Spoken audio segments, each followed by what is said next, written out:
مساء الخير، يا رب يكون الجميع بخير. النهارده معانا انسه هبه. انسه هبه ما جاتلناش بقالها 3 شهور.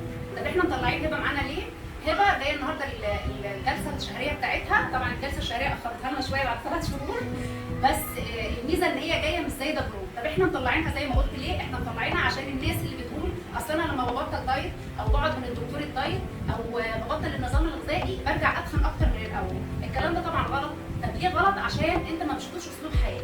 لو مشيت ان انت لازم تاكل اللي ينفعك وتسيب اللي ما ينفعكش، هبه عملت ده ومشيت مع نفسها، بس بالكلام اللي احنا قلناه جايه بسم الله ما شاء الله بقالها 3 شهور مش زي ده جرام، بالعكس جسمها ما شاء الله جميل وفرق مقاسات حلو جدا.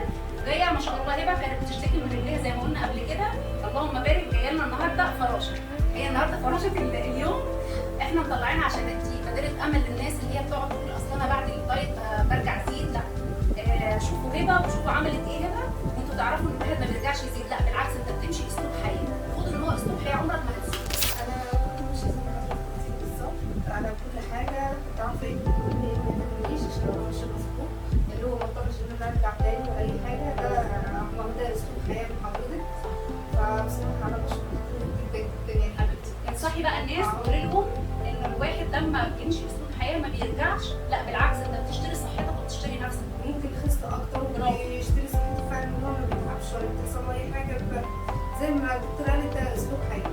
يبقى بنبقى متفقين معانا هبه النهارده ومعانا انتوا، وبايديكم ان انتوا تمشوا اسلوب حياه. ويا ريت ما نحطش شماعتنا على الدكتور وعلى النظام الغذائي. لا، انت لو مشيت بالورقه زي ما بتدرب وبقول لك دي هتكمل بيها بقيه حياتك، فانت لو كملت بيها بقيه حياتك هتشتري نفسك وتشتري صحتك. هبه قدامكم اهي، واللهم بارك. دي تاني حاله النهارده تجيلي تثبيت، وهي ما زادتش برضه جرام. الثانيه بالعكس جايه نازله 4 كيلو، لان هي بتقولي لي قلت يا دكتور من بقك انا مش فاتمنى ان انتوا تشتروا صحتكم وبلاش ان احنا نحط اخطائنا على شماعات حاجات ثانيه. ودمتم بالف